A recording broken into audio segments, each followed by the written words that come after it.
So today we're going to be repotting this beautiful Ginny Galaxy Begonia. Whenever we buy plants, we give them a bit of time of just existing, so this guy's been hanging out for the past couple weeks. Transporting plants can be stressful for the plants, so we don't do any repotting or anything until it's fully acclimated to its new environment. The first time we watered the begonia, some brown muddy water leaked out the bottom. He seems to have been grown in a mix of pon and fluval, and we have no experience with fluval, but we've heard it can degrade into like a muddy-like substance. I'm not sure if that's what's covering the roots, but either way, it has to go. We try not to be too rough with the roots when cleaning them, but leaving soil or other buildup on the roots may lead to issues down the road, such as root rot. The important thing is when cleaning roots is just not to be too abrasive or aggressive. It's better to leave some dirt and some gunk if it would require you to be rougher with the roots. I'm trying to gently massage the gunk off, but there comes a point where it just won't come off. At that point, it's just easier to rinse the roots with water.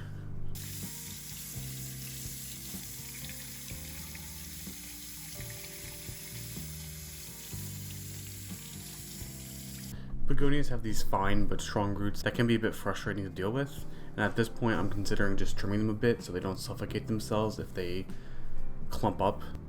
But I decided to just continue with sanitizing them by soaking the roots in peroxide. You can hear the peroxide working because it'll foam up and sizzle a little bit, just like when you use it on a cut.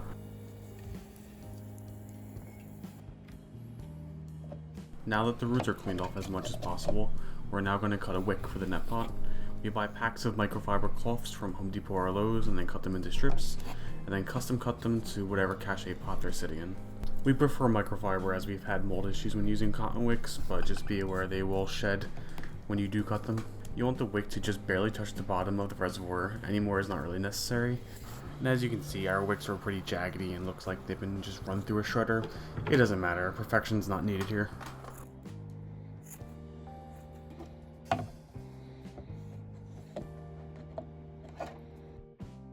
When potting plants into Leca, I recommend putting the plant a little bit deeper than you will eventually have it, and then gently wiggle it upwards when you add Leca. This helps the roots be a bit more spread out and gives better support as the Leca can fill in all the gaps. Because the roots are a bit more spread out, it will reduce the chance of them clumping and therefore suffocating themselves, which can lead to issues like root rot.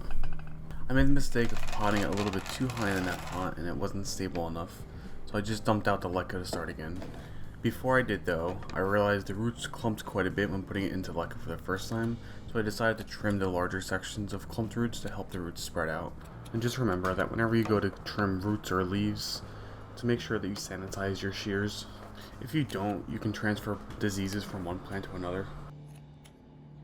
We've actually lost a couple plants after an upsizing repot because we initially didn't realize the roots were suffocating themselves. While it might seem a bit counterintuitive because plants generally don't like their roots touched, trimming them back is not necessarily a bad thing.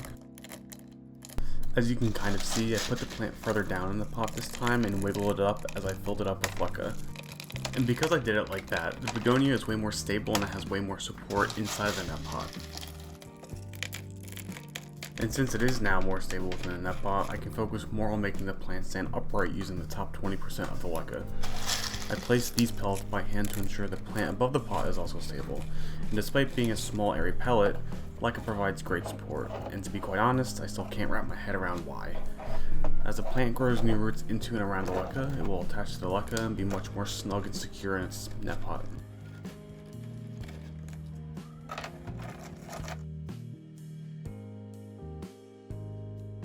Now that this little begonia is standing strong and firm and is ready to grow, the only thing now is to give him some nutrient water.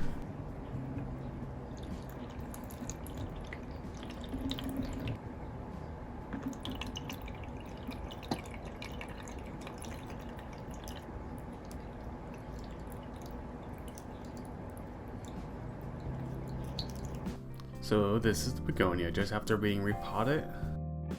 And this is the begonia 3 weeks later, doing great as you can already see.